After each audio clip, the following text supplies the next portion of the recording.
What's good? Welcome back. Sorry, I missed y'all. Sometimes life just takes us to a different place and we got to deal with the things that are thrown at us. But we always make it work. So hey, hope you missed me. I missed y'all, man. I'm sorry I've been gone. Had a lot of things going on, but we back. We got the playoffs rolling, so we just gonna hop right into it. We got Modelo's. It's a nice Saturday. By the time you get this, Detroit will be playing Modelo.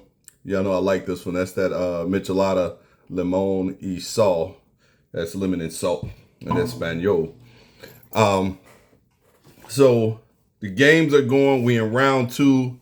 So I thought since we haven't talked in a while, we're going to run down the script. How did we get here to where we are today in round 2? So we just going to jump right at it. Hope y'all having a great Saturday.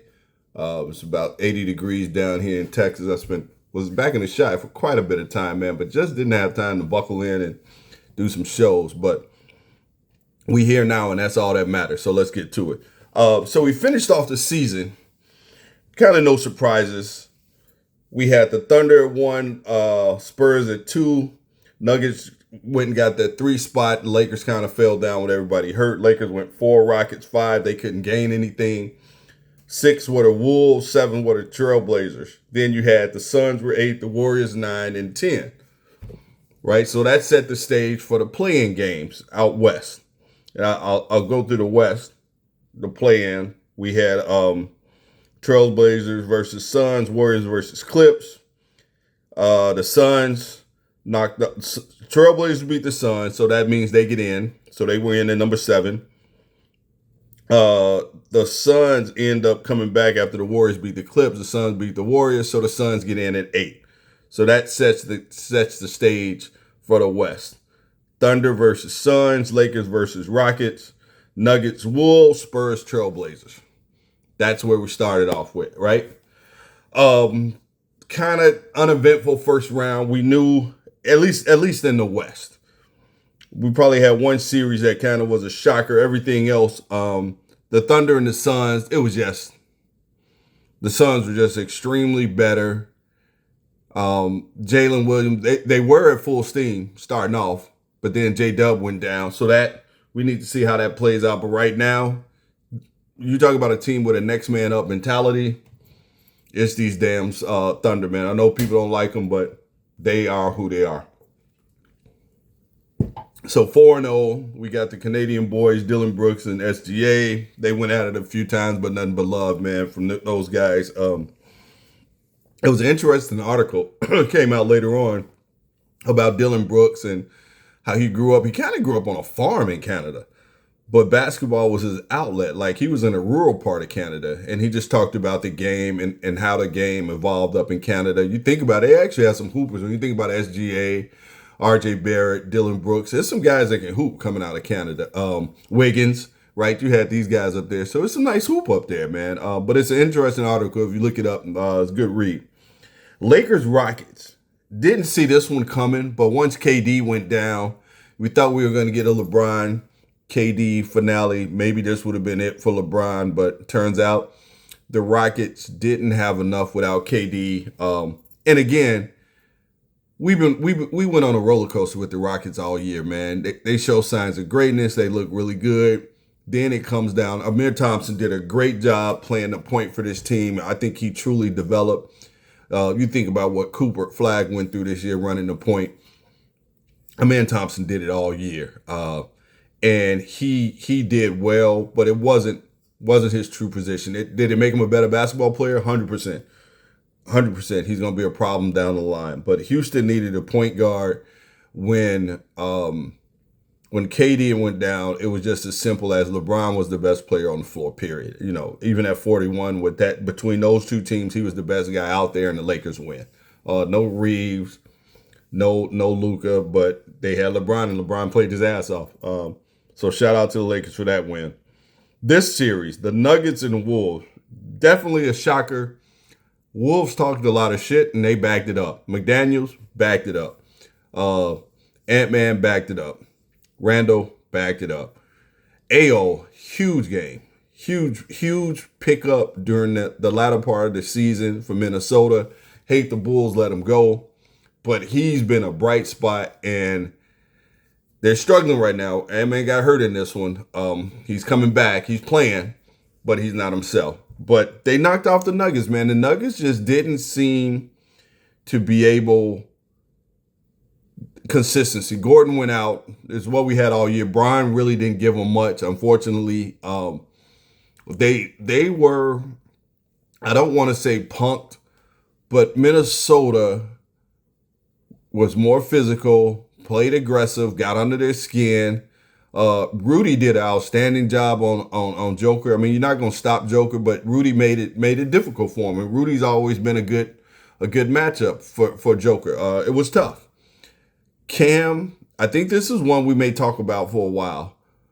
This Michael Porter Jr. trade, and I know it was a lot about money. Cam just didn't. He played better, but he's no MPJ. He just doesn't shoot it. He doesn't space the floor as well. And I think they missed that, especially with Gordon going down. I think that was huge. So the Nuggets really have to. They're gonna have some soul searching to do in the offseason to figure out what they're gonna do and how they're gonna revamp this roster. It needs to get a little more athletic in order to compete in the West. Man, the West is tough. The next series, Spurs Trailblazers. Gentleman sweep, Trailblazers. Wemby balled, man. Wemby had a great series. So we're going to talk a little bit more about Wemby. He's getting a lot of kudos, but I think there's some people we're forgetting about before we start putting all these accolades on him. And I'm not hating, but I just think we're forgetting about some people. But the Spurs have a lot of depth. When you look at the number 2 pick in Dylan Harper, any other team on the league, he probably starting. But he coming off the bench, and he's, depending on the situation, he plays his role. He can give you 20 if you need it. He can give you 15 and 5. They have a lot of depth. You got Keldon Johnson, 6th man of the year. So they went through the Trailblazers. Not a lot of competition for them. Gentlemen sweep, so they're done. So you go into round 2, and I'm gonna go to the East before we get to round 2. So now we got Thunders, Lakers, and then the Spurs and Wolves, and that's where we are in round 2. So before we go to round 2, let's flip over to the East. How did we finish up in the East? The Pistons held on. Cade went out. We thought they would slide. They didn't slide. They held on. The Celtics came in at 2nd. The Knicks were 3rd. The Cavs 4th. Raptors 5. Hawks 6. 76ers at 7.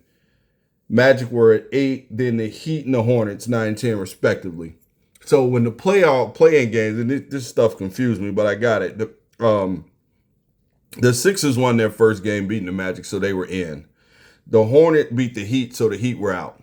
And I know people are gonna, if you go back, this was the whole, LaMelo pulling down Bam and not apologizing, whatever. Shit gonna happen in the playoffs. And this playoffs, it has been, when we remember this playoffs, there's been so many injuries, so many people out or got hurt during. Like Bam, you got Luka, you got Austin Reeves was hurt. He came back. Wemby missed the game.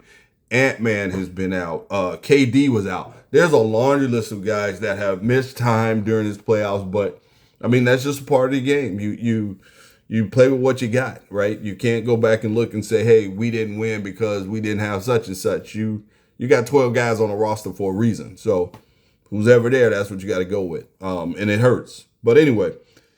So the Hornets won. They end up losing to the Magic. The Magic get in. The Hornets are out, man. Shout out to the Hornets. They re-signed their coach. He got an extension, man. I love this team. I told you this was my team, man. They played, even in the playoffs, they beat the Heat. They probably would have beat them with Bam that day, man. They were just playing well. But I know early in the season they talked about where they're going to trade Melo, but things just started getting better with Melo playing Kneppel, playing off the ball, knocking down shots, Bridges. They were just tough, man. This team was really good, and I think they're only going to get better going into next year. So shout out to the Hornets for a great season. So the first round was set. So we had the Pistons, Magic, Cavs, Raptors, Knicks, Hawks, Celtics, 76ers. Now the East was, we got a lot of surprises coming out the East in round 1. The Pistons and Magic went 7 games. You had 2 former number 1 picks with Paolo and Cade going at it. Paolo had some 40-point games. He had a couple of games where he had, low double digits. Cade showed up, man, coming off of his injury. Cade showed up. the one thing we always talked about Detroit throughout the season, and they still held it down number one, was who's going to be that number two guy, number two scorer. Jalen Duren hasn't had a great series. Didn't have a great series. Solid, but not great, considering he was all NBA, second team, I believe. But Tobias Harris was that guy. The veteran stepped up. Game 7, he dropped 30. Cade had 30, outshining Paolo in his 38. They just didn't have the number two guy. Desmond Bane didn't have a good Game 7. But Tobias Harris, man, has been playing out of his mind in these playoffs. So shout out to the Pistons for closing out. When I was a little worried, they didn't look – it wasn't that they didn't look great. Orlando was just playing them well. They match up well. Franz Wagner was playing well. And I'm going to tell you something. Mosley lost his job, man. I don't – he was on the fence. Did the Magic underperform? I don't think so. They were hit with some injuries throughout the season. But when it came to playoff, man, they took the Pistons to 7 games, and it was a good 7 games. But Cade, worthy of MVP votes, came through. Tobias Harris stepped it up. We even had Duncan Robinson playing well, and that's key, right? You miss those open shots from Beasley still, but Duncan Robinson been knocking down shots. So Pistons come through. They get out the first round, moving on to the second round. They play this afternoon. Cavs Raptors, another great series, went 7 games. Cavs are underperforming, man. Even now in the second round, the Cavs are just underperforming. And this team, at one point, a year and a half ago, I was really high on them. They had the bigs, I thought, with Donovan Mitchell. But then in the middle of the year, they went and did the unthinkable. They went and got James Harden. Now, if you're trying to win in the playoffs, this is not the guy you want on your roster. Said it then, I'm going to say it now. They snuck out, but James Harden is who he is. He's 37 years old. He looked like he's moving slower. He can still get you some points, but he is not the guy that's going. You traded a 20-something-year-old guard for James Harden, man. I'm sorry. Didn't like the move then. Don't like it now. I don't think he's the guy that's going to get you over the hump. I think Cleveland's going to have to revisit their roster. The bigs aren't producing the way they should be right now consistently. Like Jared Allen had a ridiculous game last week, or like a 2020, something like that. But then he'll have 7-7. These guys got to come out and perform every night. Mobley missing in the playoffs, not giving me anything. But the Cavs, you got Donovan Mitchell. Spider has held it down. They came through. The Raptors, I like the Raptors. They got a nice young 3. B.I. got hurt, so they missed him in Game 7. But R.J. Barrett and Scotty Barnes have been hooping, man. So you got nice 3 wings there, and that's the key to this game right now. You need guys that can play the wing and defend, and they have 3 of them. The Knicks and the Hawks. Boy, these Knicks fans are excited right now. They can taste it. You got Fat Joe. You look at the studded star row. They got more stars than L.A. right now coming out there. Jay-Z showed up at game recently. Jay-Z hadn't been in the Garden in a while. Jay-Z is out there, but the Knicks have won like 5 playoff games in a row, and they beat the brakes. 50-point win to close out the Hawks. And the Knicks are playing well. One of the things they've done to change up a little bit is Cat has been playing more of a point forward type role. And it's freed up things for OG and Miles Bridges, and their production has gone up a bit. Jalen Brunson. He's going to give you 30 a night, regardless of what you do, who has the ball. But Cat has been playing well in this role, and it's been working. They got 5 wins in a row. They blew out the Hawks, but shout out to the Hawks, man. I think Quinn Snyder has something. They had a great season. They made some good pickups. They might go out and find them a good big man next year. But this is another team, man. When you look at wing players, they're loaded. They got a lot of guys who play the wing. Kuminga looks fresh. I think he's going to figure it out. He'll probably end up starting at the 4 when it's all said and done with them, especially if they can get a big. But I like the Hawks going into next year. They're only going to get better. But the Knicks advance 4-2. The Knicks move on to round 2. It's still winning. Now this next one, The 76ers beat the Celtics. JT was back. You kind of, I'm still riding with Detroit, but I thought it would be a Detroit Celtics finals for the East. Well, the Celtics decided they just didn't want it. JT didn't. JT had a little hamstring, little injury going into game 7, sat him down, rightfully so. Had you won, maybe he comes back. But you, at this point, coming off an Achilles, you don't want to risk him getting hurt or doing anything. Normally, it's the opposite leg, and it was. But I want to read something to you. Embiid came back. Embiid played well. He's struggling. His health. He's coming off appendicitis. No, he had it removed, I should say. And kudos to him for coming out there. He played well. He kind of put Cat in the bag. Cat has to learn how to stay out of foul trouble. That's his biggest problem. Cat stays in foul trouble. But I want to read to you some percentages. And this is the Boston Celtics that we know, that we love or hate, but this is them. Game 1, 36%. These are 3-point field goal percentages. Game 2, 26%. Game 3, 43%. Game 4, 45%. Game 5, 28. Game 6, 29. Game 7, 28. Guess which games they lost? Anytime, and we've been saying this for 3 years since they won the title, anytime Boston shoots under 30%, there's probably a 90% chance they're going to lose. Now, even my wife, we were watching the game, she's like, why won't they stop shooting threes and go to the rim? Me and Ann talked about it. We were all on the phone talking about this. Boston stays true to their basketball identity. Now, in the age of this analytical world and the best shot, more points, and I get it. Like, I remember when Kobe went 0 for 7 against Utah. I was just praying he'd hit one because I knew that if he hit one, the rest were going to start going in. John Starks, go back to the Knicks game when they lost to, forgot what, maybe the Magic. John Starks couldn't buy a basket, but as a shooter, you knew that if he hit one, that was going to change the world. It's hard to tell him to stop shooting. This is how the Celtics live. They live and die by the three. 50% of their shots are from the three-point line. When they're humming, they shot, 45% and beat the brakes off the Sixers.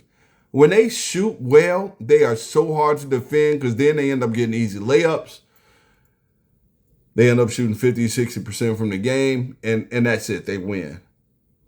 But when they start missing, they just keep on shooting.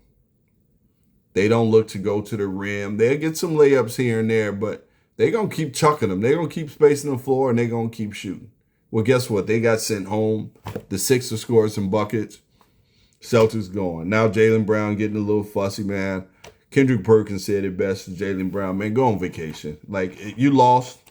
Can't blame the refs. Can't blame the system. You can't blame JT. You had a great season. You all lost the way you play. That's just the bottom line.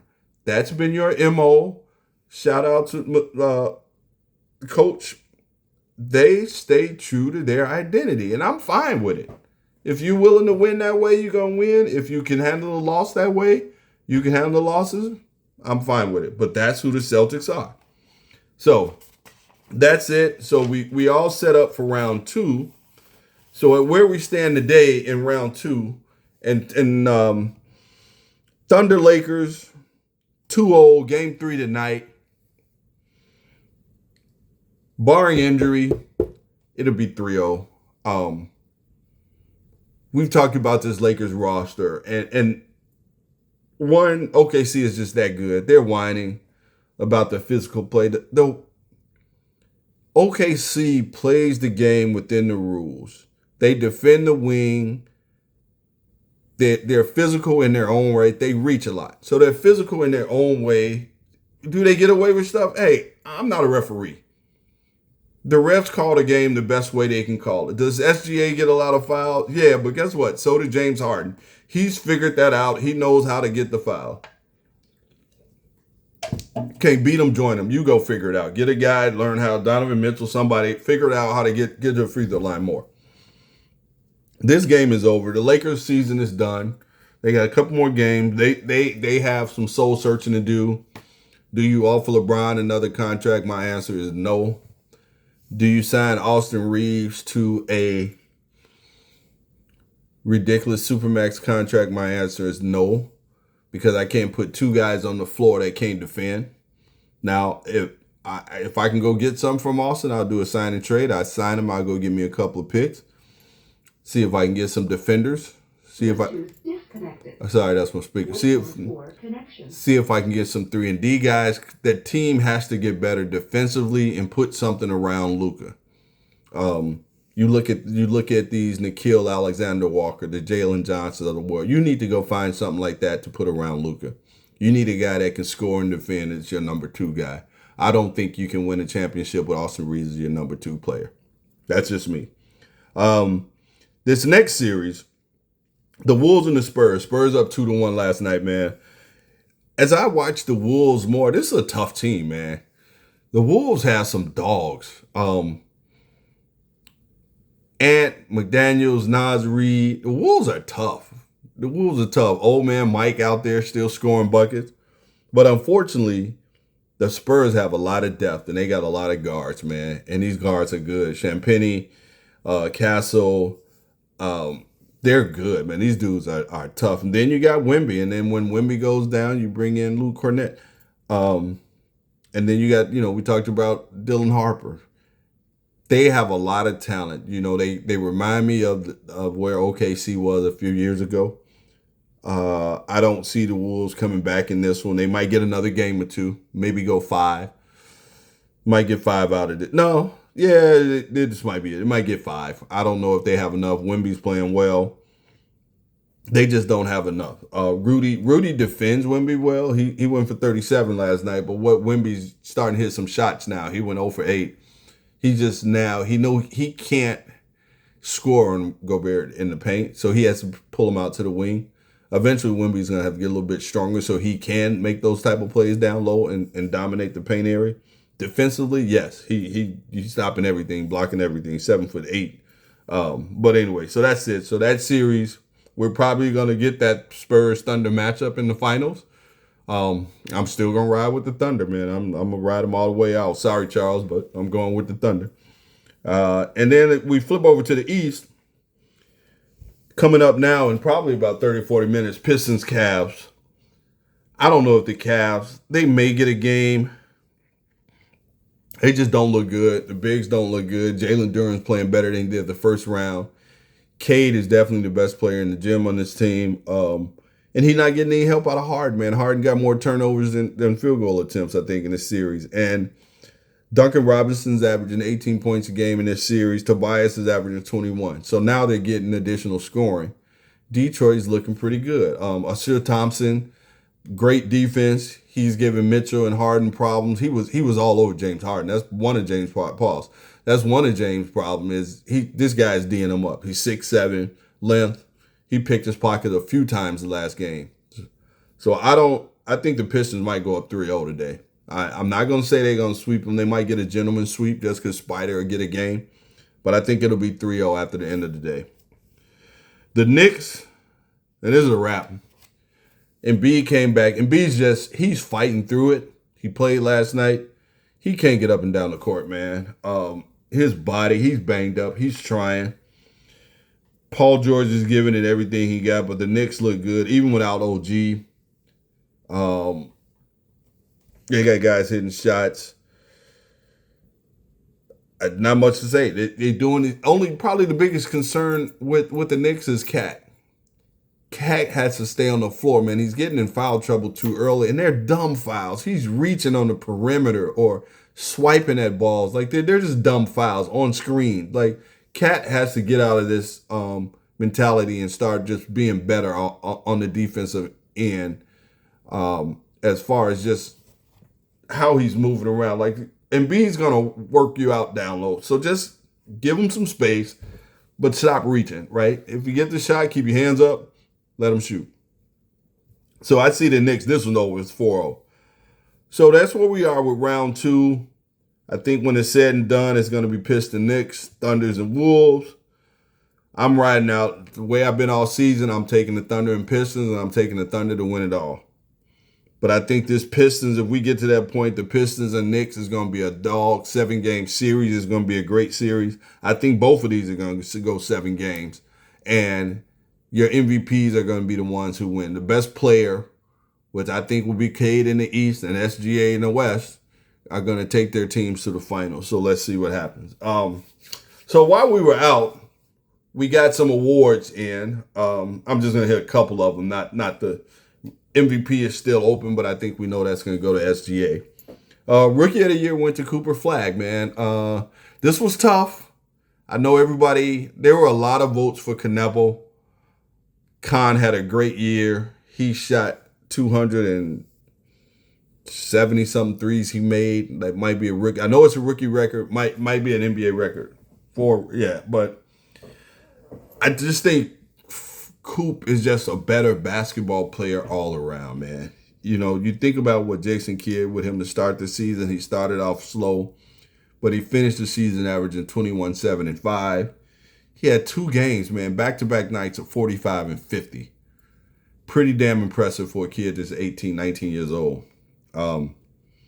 So I'm not going to, nothing against Khan. He's the number 3 guy on his team. He got a lot of open looks because he plays with those guys, man. And that he's going to have a Klay Thompson type career. It's strong to say that, but he's going to shoot throughout his career at a high level. He's going to have volume.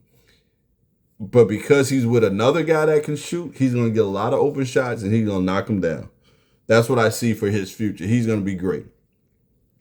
Most improved player went to Nickeil Alexander-Walker, SGA's cousin. Increased his scoring 10 points. It went from 11 to 21. This kid always could play. He's just bounced around. And I think now he's found a home in Atlanta, man. So next to Jalen Johnson, this is the core for Atlanta. And this is what I like. This is what I think is going to make Atlanta compete over the next 5 years. They got this nucleus of young guys that can play the wing. Jalen Duren came in second, increased his points, eight points per game, man. All NBA, All-Star, solid. Denny for Portland went up 7 points per game. He was number 3. So I'm not going to argue. No arguments there. No arguments there, Rookie of the Year. We all know Defensive Player of the Year went to Wemby. And this is what I want to talk a little bit about. I like Wemby. I'm fine with Wemby. I like him. He's 7'6". He's different. But I'm hearing a lot about how he might be one of the most dominant big men we've ever seen at this age, blah, blah, blah. I think people forget about that young fella named Shaquille O'Neal, man. So I just went back to go look. And maybe I'm wrong. Maybe it's me. If it is, y'all tell me. But I think people forgetting about how dominant Shaq was. Like Wemby defensively, the 7'6", the blocking shots. In his first 3 years, 3.6, 3.8, 3.1 blocks per game. Right now, he's probably having like 5 in the playoffs. But that young fella, Shaq, he had 3.3, 3.2, 3.1 in his first 3 years. He was averaging 29 a game, man. I think people forget how dominant Shaq was when he got into the league. Like, he didn't see the playoff success till his second year. I think his third year, he went to the finals when they lost. They went 0-4, but he went to the finals with Penny and Dennis Scott. But Shaq was pretty damn good, man. And Wemby got bright future, different type of player. But let's not forget about the OG, man. That's all I'm saying. That's all. Let's not say he's the greatest yet. It's a lot of good guys out there. Wemby may be one of the most unique ones that we've ever seen. But I tell you the one thing that scares me, guys that size, that height, you look at Yao Ming, you look at Sean Bradley, God bless Sean Bradley, man, that terrible accident he had years ago. Manute Bol, and I'm comparing guys that were 7'5" and above, right? Rudy's at that border. He's like 7'3". A lot of these guys physically had problems, man, during their NBA career. So that's probably my biggest concern with Wemby is how his body will hold up during this time. But right now, he's a freak. We haven't seen anything like it, man. I watch him dribble, how he puts it on the ground, run the fast break. He's definitely something different, but kudos to him. But anyway, that was my little on my soapbox. So the last thing I want to talk about today, and I don't know if I didn't see the whole thing. I'm going to go back and watch it, but Skip Bayless came back to First Take Friday. and boy did he come back. So during the at a point in the show, he named his top 10, and the NBA community went up in arms on where he placed LeBron James. Now y'all know how I feel about LeBron. I never ran away from it. Great basketball player. Is he the best? No. I don't think I put him. I'm not as bad as Skip Bayless is with him. I understand some of the points Skip Bayless made, but just hear this, and I'm gonna tell you his top 10, and I'm gonna tell you his top 10 with their NBA Finals record. Now, his top 10 is based on winning, but he also brought in when I listened to him, he brought in this clutch gene component. So of course he got Black Jesus, Michael Jordan at number 1, 6-0 in the finals. Magic number 2, he called him the greatest winner ever, 5-4. Shaq, he called the most dominant big man ever, which I'm good with that, 4-2. Kareem 6-4. Great career, longevity. Up until LeBron, he probably had the best career as far as longevity. Now this one, I forgot how his winning record. Tim Duncan's 5-1. And you know what that one loss was? That was to the Heat when Ray Allen hit the jumper in the corner. Tim Duncan could be 6-0 and we could have a whole different conversation. But Tim Duncan's 5-1 in the finals. That was his number 5. Then comes Bill Russell at 6 at 11-1. And I get it. Bill 11-1 in 13 seasons is ridiculous. Again, I know people say he was playing against garbage men and grocery store and butchers and blah, blah, blah. And you know this bothered me. He had Kobe down at 7. 5-2. He said Kobe's the best clutch player next to Jordan. His third best clutch player was Larry Bird. Larry Bird came in at number 8, 3-2. He said if I had one game, and you know he's Skip likes the Celtics too. I was thinking of Bill Simmons, but he likes the Celtics as well. He was high on Larry Bird in his clutch. Larry went 3-2, but career cut short with back injuries. Now this is where it gets interesting. Now everybody I just said through the first 8 had a winning record. LeBron is 4-6 in the NBA Finals, right? And people can talk about it. He went 10 times, blah blah blah, but he is 4-6. So his arguments for putting LeBron down low is, he said he's not a cold-blooded killer. He doesn't have clutch genes. He's a liability at the free throw line. And he said he had some epic fails in the finals. And I was like, wow, okay. I mean, some of that's true. Some of it you might argue. My thing with LeBron is, talent-wise, longevity, he definitely is one of the best basketball players that ever played the game. By far. Is he the most clutch player? Not to me. Is he one of the smartest players? Yes. And people will always say he's going to make the smart play at the end of a game.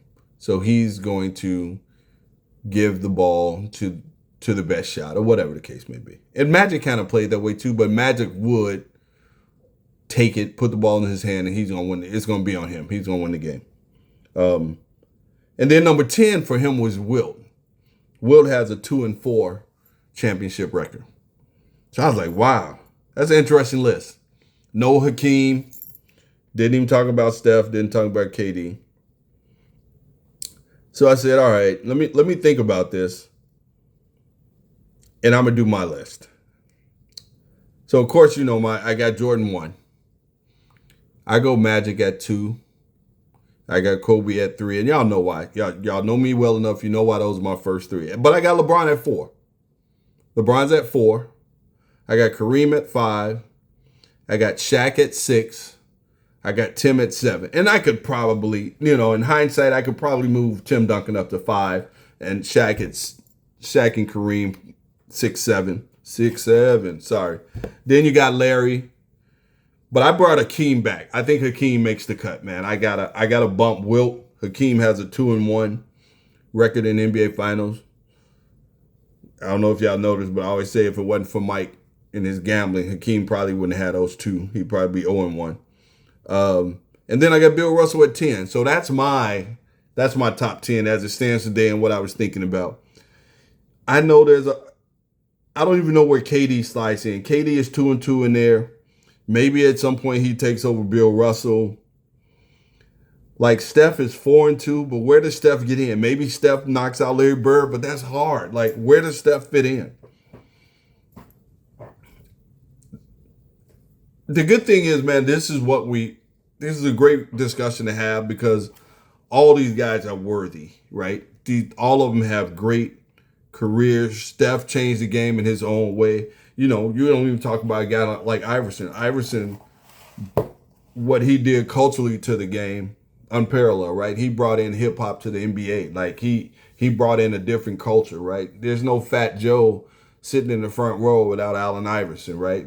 Jay-Z without AI. Like he brought these guys to the game. So I don't know. It's interesting. But anyway, hey, I'm glad to be back. Think about it. Like and subscribe. Tell your friends. Drop me some comments on your top 10. Put your top 10 in there. I'd be curious, man. If y'all got a second, drop your top 10 in the chat. Let's talk about it. But hey, enjoy the games today. You got some WNBA on. 2, you got Paige. You got the number 1 pick, Paige, going against CC. It's 99-94 with 3 minutes left. Dallas is up. We got the Aces playing next, and then we got the Pistons and the Cavs. So, hey, y'all have a great day. Enjoy it, and I'll see y'all next week.